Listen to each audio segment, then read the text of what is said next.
Welcome back to Hardball. While so much attention is on the race for the White House, the 2008 Senate races have been heating up, and it now appears the Republicans are in big trouble. Hardball's David Schuster has the report.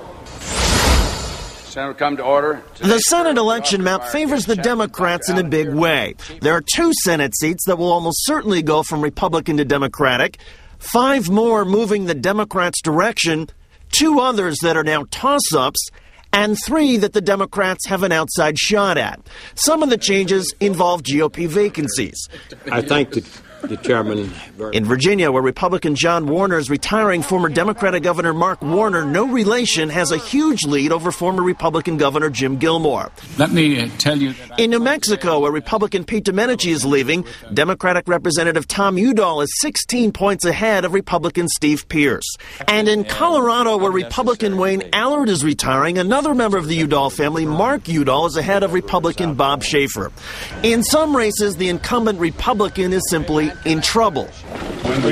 Alaska's Ted Stevens is in the midst of a criminal corruption trial while facing a tough challenge from Democrat Mark Begich. In New Hampshire, John Sununu is down by 5 points to former Democratic Governor Jeanne Shaheen. In North Carolina, incumbent Republican Elizabeth Dole is in a tight race with Democratic challenger Kay Hagan.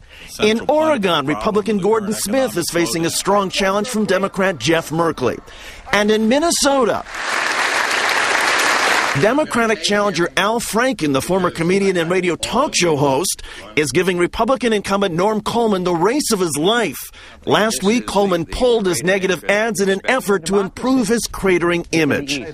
In other races, Democrats are aiming for payback. It was 6 years ago when Republican Saxby Chambliss ran this ad.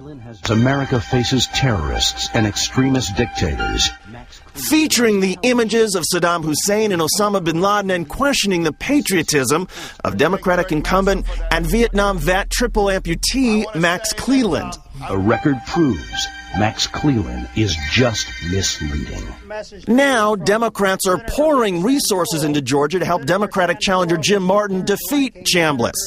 Democrats would also love to beat Republican caucus leader Mitch McConnell from Kentucky, a staunch conservative who is facing a tough challenge from Democrat Bruce Lunsford. The only state where Republicans can even hope for a pickup is in Louisiana, where Democrat Mary Landrieu leads in the polls but could be vulnerable to Republican State Treasurer John Kennedy. But Democrats stand to gain at least 5 seats or more. And in the Senate, while a single filibuster can derail anything, filibusters can be broken with 60 votes. So the question is, how close will the Democrats get to the filibuster-proof majority they are seeking? I'm David Schuster for Hardball in Washington.